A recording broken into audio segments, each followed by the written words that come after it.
चला मित्रांनो, अभिषेक झाला आपला देवांचा, तर रूमवर येऊन लगेच सगळी जेवण वगैरे बनवत होती आणि जेवण करून गोंधळ करून लगेच निघायचं होतं. तर गोंधळ सुरू झाला.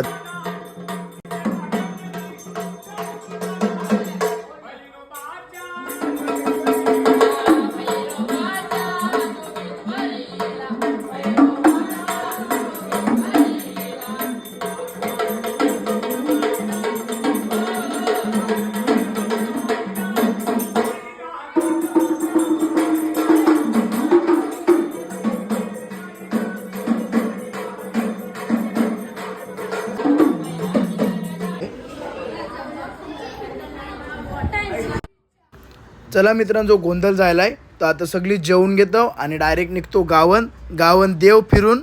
नेक्स्ट डे भंडारा आहे. व्हिडिओ आवडले असेल नक्की लाईक शेअर सबस्क्राईब करा. बाय.